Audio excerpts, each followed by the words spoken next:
umusaruro si umugisha uturutse ku Mana, ahubwo kirawubyaza umusaruro akuboneraho amafaranga. Uyu nguyu anabashe kugucuruza yagucuruza, abonye n'uburyo yagucuruza amagucuruza. Uyu muntu ukunda amafaranga ni umuntu wa kabiri ukwiye gutera umugongo ukimumenya.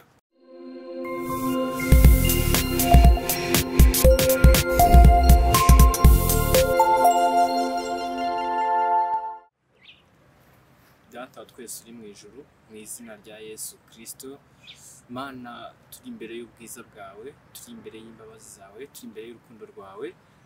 Dukomeje Uwiteka Imana Nyiringabo tukuyoboza inzira yaho twagombye kunyura, ibyo twagombye gukora n'ibyo twagombye kureka. Ndagusabye ninginze rero Uwiteka Imana Nyingabo aba ariho kuzajya uduha inshuti z'umumaro, aba ariho kuzajya uduha abadufasha mu rugendo turimo ruva mu isi rugana mu gihugu cyo mu ijuru. Wowe kumyibane natwe mu izina rya Yesu Kristo, amen. Yesu ashimwe mukunzi wa Irera TV1, muri kumwe na Sibomana Anastase. Nimba utarakora subscribe uyikore kugira ngo video yose dushyizeho ujye ubasha kuyibona, kandi unatange igitekerezo, utanga inyunganizi unyuze muri comment, usangize na bagenzi bawe iyi video unyuze kuri share. Muri iki kiganiro cyacu tugiye kurebera hamwe abantu ukwiye gutera umugongo ukibamenya, abantu ukwiye kureka ukibamenya. Uwo mwanya reka tubarebere hamwe. Imana yacu ishimwe cyane. Umuntu wikunda, uwo niwe muntu wa mbere ukwiriye gutera umugongo ukimumenya. Ukimenya umuntu wikunda, utazagira ngo hari n'ikindi gihe wenda wazamushakiraho igikorwa runaka cyangwa yakigukorera abikuye ku mutima. Oya, uyu arikunda. Uyu muntu tubonye bwa mbere we arikunda. Uwo ni umuntu wa mbere ugomba gutera umugongo. Umuntu wa kabiri ukwiye gutera umugongo, umuntu ukunda amafaranga. Uyu muntu ukunda inote, Bibiliya yo iravuga ngo ukunda imiya. Uyu muntu ukunda amafaranga, nicyo yagushakaho cyose, nicyo yagukinaho cyose, arashaka kukubyaza umusaruro. Ashaka kukubyaza uhe musaruro si umugisha uturutse ku Mana, ahubwo kirawubyaza umusaruro akuboneraho amafaranga. Uyu nguyu anabashe kugucuruza yagucuruza, abonye n'uburyo yagucuruza amagucuruza. Uyu muntu ukunda amafaranga ni umuntu wa kabiri ukwiye gutera umugongo ukimumenya. Umuntu wa gatatu ukwiye gutera umugongo ni umuntu wirarira. Ibyiteho bikurikirana. Uyu muntu wa gatatu wirarira, we ku giti cye nta nubwo yakwifuza yuko Imana yashyirwa hejuru muri we, ntiyakwifuza yuko Imana yamenyekana, ahubwo we ku giti cye niwe wirarira. Mbese afite ukuntu we yiyumva, nta no kwizera Imana aba afite. Uyu muntu nawe ukwiye kumutera umugongo ukimumenya. Nimba uri mu nzira ijya mu gihugu cyo mu ijuru, ushaka kuzabana n'Imana mu gihugu cyo mu ijuru, uyu muntu umutera umugongo, uyu muntu wirarira. Umuntu wa kane niwe tugiye kureba. Umuntu wa kane ni umuntu wibona. Uyu muntu wibona, mbese niwumve yuko ari ukuvuga ngo se ngo wenda ni style arimo kureberaho se, cyangwa nuko yitwara kuri atisi, cyangwa nuko ari umusirimu. Oya, ibyo biratandukanye. Kuba uri umusirimu no kuba ufite ubundi buryo witwara, nivuze ngo uribona, nguriya yambaye gutya ngo aribona, uriya ngo agendera muri iki kigare ngo aribona. Oya, si ibyo ngibyo duvuze kwibona. Nuvuga ngo nimba tuvuze ngo uyu muntu wibona umutera umugongo ukimumenya, niwe nakubona wowe mugihura cyangwa mukimenyana cyangwa munari kumwe, we ku giti cye, we mu bitekerezo bye birazaho muri bavuga ngo ni njye. We araza ikiba cyose cyajya kuba cyose kijye kiba kiri kuri we. Uwo niwe muntu wibona. Uwo muntu niwe mbese twaba umuntu wibonekeza. Se kwibonekeza kandi yakugombye kubaho tise ura ni utahiwe, ariko akumva yuko niyo basimbuka abandi benshi, ariko we yakagombye guhitagerwaho. Umuntu wa gatanu kwiye gutera umugongo ni muri mu nzira ijya mu gihugu cyo mu ijuru, ushaka kuzabana n'Imana mu gihugu cyo mu ijuru. Uyu muntu utukana n'umuntu wa gatanu mu bantu ukwiye kwirinda, mu bantu ukwiye gutera umugongo. Uyu muntu utukana umugendere kure. Ni amagambo meza aba afite, ibitekerezo bye biza ari ukuza gusenya abandi. Nimba hari ibyiza birimo kuba, ntabwo abishyigikiye, ahubwo aratukana. Uyu muntu utukana uvuga amagambo mabi, oya, uyu nguyu nutamutera umugongo ukimumenya, uwo nguwo arakuyobora mu nzira ijya Gehinomu. Nta nzira nziza kuyoboramo. Uyu muntu utukana uvuga n'aba bandi nta hantu heza yakugeza, ahubwo inzira yaba kuyoboramo ni inzira ijya Gehinomu. Uyu muntu umutera umugongo ukimumenya. Umuntu wa gatandatu ukwiriye gutera umugongo ukimumenya. Umuntu wa gatandatu ukwiriye gutera umugongo ukimumenya ni umuntu utumvira ababyeyi be. Twavuga ku babyeyi bo ku mubiri, yaba papa na mama tuzi babanditse mu buyobozi, tuyu ni papa na mama, nk'uko tuvuga mukuru na murumuna cyangwa mushiki. Uyu muntu utumvira abo babyeyi ukwiye kumutera umugongo ukimumenya. Ikindi, utumvira ababyeyi bo mu buryo bw'umwuka.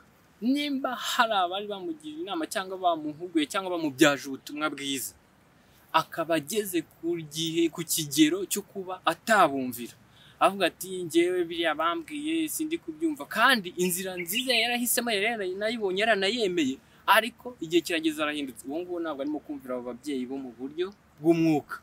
Umuntu wa karindwi ukwiriye gutera umugongo ukimumenya, Mukristo uri mu nzira ijya mu gihugu cyo mu ijuru, ukimenya umuntu w'indashima, uyu muntu utajya ushima, umutere umugongo, kuko ntabwo ajya anyurwa, nta kijya kimunezeza iby'Imana yamukoreye byose, mbese anashingiye uko ameze n'uko ahagaze afite amashimwe. Ariko uyu muntu w'indashima umutera umugongo ukimumenya, kubera ko nta cyiza azakugezaho, ahubwo inzira kuyoboramo ni inzira ijya Gehinomu. Ti kubera iki? Imana ibyo imukorera byose ni byinshi cyane, hari n'ibyo imukorera kurenza abandi, ariko we ntashima. Nawe azahita kuyobora muri iyo nzira mbi yo kudashima, kandi hari ibyo Imana ikora, kandi imirimo nawe ibibona itangaze myinshi. Uyu muntu umutera umugongo ukimumenya. Undi muntu ukwiriye gutera umugongo, umuntu wa munani, ni umuntu utari uwera, umuntu utashakiraho icyiza, umuntu utagishaho inama, umuntu mbese umuntu utari uwera. Uwo muntu nawe ujya umutera umugongo ukimumenya.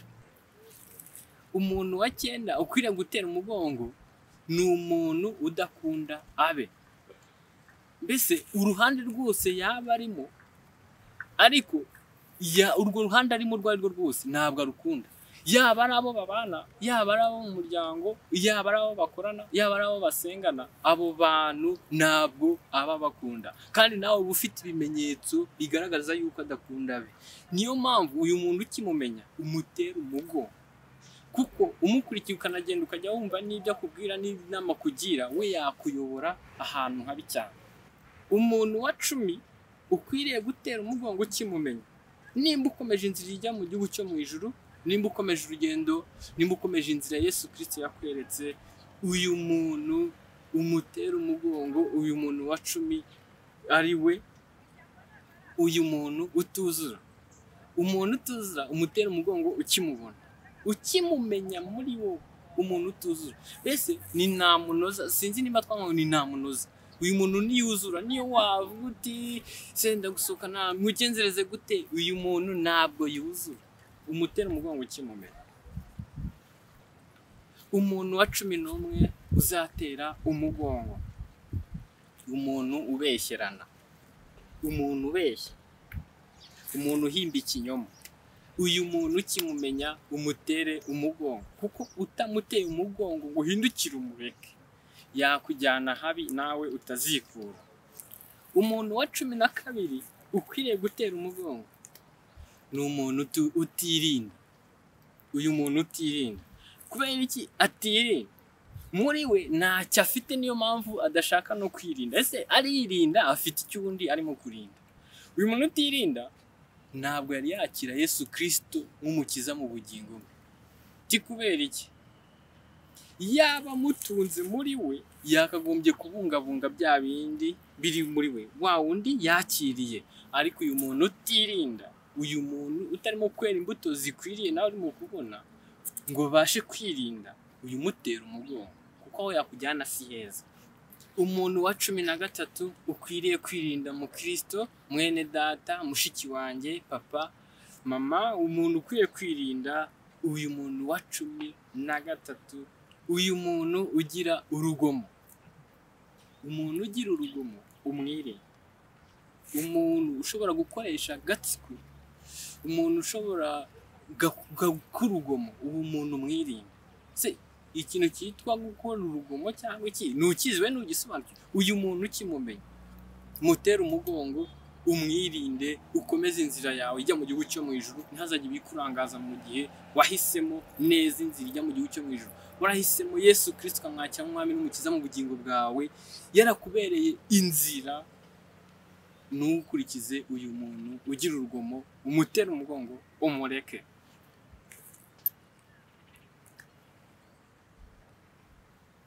Umuntu wa 14 tugombye gutera umugongo tukamureka ni umuntu udakunda ibyiza, umwanzi w'ibyiza. Uyu muntu udakunda ibyiza umutera umugongo ukimumenya mu buzima bwawe, mu bitekerezo, ukimenya uyu muntu udakunda ibyiza. Ubona icyiza bakabishima, we akabipfobya ati biriya sebura nibigezaho ejo bundi bikazanga bikazagera. Uyu muntu udakunda ibyiza umutera umugongo, abona bizanga ejo hazaza akabagira inama y'uburyo kimwe akabikoze. Ariko uyu muntu udakunda ibyiza umutera umugongo ukimumenya, kuko nta kintu azashima, nta kizamunezeza.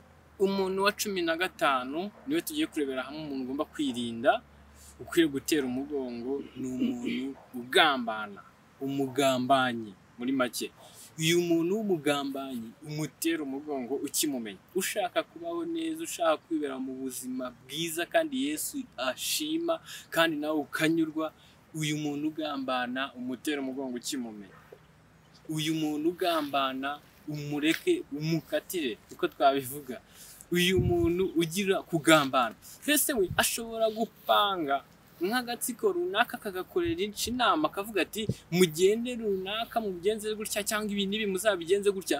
We akabipangira ahantu ari, ariko igikorwa nyirizina ntazajye kukibonekamo, kandi ari we uyoboye bya bindi byose bigiye kuba. Uyu muntu ugambana ukimumenya, uyu muntu ukomanya abantu, uyu muntu uhuza abantu ugasanga bakomanyije imitwe ashaka kubateranya ngo bamerane nabi. Uyu muntu ukimumenya, uyu nguyu umutera umugongo umukatire, ukimumenya umukatire. Niyo waba uvuga uti yangire gutya bimeze gutya na gutya, ariko umukatire umutera umugongo. Umuntu wa 16 ukwiriye gutera umugongo ni umuntu w'ikigenge, ni umuntu ugira kwigenga, akumva yuko mbese ku giti cye atekereje icyo yumva, ntiyagendera kuri sosiyete icyo yemeje, ntiyagenda ati Imana iremera iki ngiki, irahakana iki ngiki. Oya, we ni ikigenge, inzira ashatse kunyuramo ngiyo yavuze ati niyo ndanyuramo, kandi ngo abo yabangamira bose abitabangamira akumva nta kintu mubwiye. Uyu muntu w'ikigenge ushaka kwigenga, uyu muntu wigenga, muri make uyu muntu wigenga umutera umugongo ukimumenya, kuko nta hantu heza yazakugeza, ahubwo yakuyobora habi, yakuyobora gehinomu, kuko ntabwo wakumvira, ntabwo wagendera ku bandi, ntabwo wagenda, mbese ntiwagenda uko sosiyete bisaba muri rusange, ahubwo yaba ikigenge. Mbese uyu muntu umugendere kure, umutera umugongo. Umuntu wa 17 ukwiriye gutera umugongo ni umuntu wikakaza. Uyu muntu wikakaza ukimenya yuko ateye gutyo ari umuntu wikakaza, umutera umugongo nawe umureke, kuko nawe ari ku rutonde rw'abakujyana he gehinomu. Nta kiza bakugezaho, naho bakuvana naho bakugeza. Aba bantu bikakaza nabo ubakatire muri make. Umuntu wa 18 ukwiye gutera umugongo ni umuntu ukunda ibimunezeza aho gukunda Imana. Uyu muntu ukunda ibimunezeza aho gukunda Imana, ni ukuvuga ngo nimba hari ikije, nimba hari icyo agiye gukora, arakompara asange, aho kugira ngo anezeze Imana cyangwa akore iby'Imana ishima cyangwa iby'Imana ishaka, ahubwo we arahitamo bya bindi bimunezeza, niyo byaba imbogamizi ku bandi, naho byaba imbogamizi ku Mana itabibona neza. Uyu muntu ukunda ibimunezeza kuruta gukunda Imana, aho gukunda Imana, uyu muntu nawe umutera umugongo ukimumenya. Umuntu wa 19 ukwiriye kuzirikana ukanamenya neza ni umuntu, uyu muntu wa 19 ukwiriye gutera umugongo ni umuntu ufite ishusho yo kwera ariko ahakana imbaraga zako. Muri make uyu muntu afite ishusho yo kugaragaza ibyiza, ako haba hari ibyo akorera inyuma, mbese bitagendanye na kwa kundi igaragaza. Muri make ni umuntu wishushanya. Uyu muntu wishushanya umugendere kure, ukimumenya umutera umugongo, kuko agaragaza ishusho yo kwera ariko ahakana imbaraga zo kwera. Imana itugirire neza. aba bantu tubonye haruguru, urutonde rwose tubonye haruguru rw'abantu dukwiriye gutera umugongo, aba bantu ubareke ubakatire, kuko nabo kujyana ubugingo bwawe muri Gehinomu, ahubwo kurikiza inzira umwami Yesu Kristo yakweretse, kuko atubwira ati ninjye nzira n'ukuri n'ubugingo, ntawe ujya kwa data namujyanye. Ni ukuvuga ngo aba bantu utabirinze ntabwo wazabana na data mu gihugu cyo mu ijuru. Aba bantu birinde kandi batera umugongo, ukibamenya Imana ibagirire neza kandi bahe umugisha. Reka dusenge Imana, senga rino sengesho kandi nawe ugire kuzamura isengesho, uzamure no kwizera mu mutima wawe, kugira ngo Imana ibigushobozemo, igushyigikire muri aba bantu ugiye gutera umugongo, kugira ngo ubashe gukomeza inzira ijya mu gihugu cyo mu ijuru. Data wa twese uri mu ijuru, izina ryawe niryubahwe, ubwami bwawe nibuze. Data, tukweretse aba bantu bose bafite imico itari myiza, ku kwitwara kutari kwiza, dushoboze twambika imbaraga, twe kubigana, ahubwo twambike udushoboze kugira ngo tube twakabasha natwe kubegera, ahubwo tukanabaganiriza, tukabagarura mu nzira nziza bashakamo, ngo dushyigikije kandi twambike imbaraga. Tubisabye mu izina rya Yesu Kristo, amen. Nimba utarakora subscribe kuri iyi channel ya TV1 Irera, wakanda kuri subscribe, kandi na video yose ikugezeho ugayikorera like, ukayisangiza na bagenzi bawe ukoresheje share. Tanga igitekerezo, tanga inyunganizi unyuze muri comment. Murakoze cyane.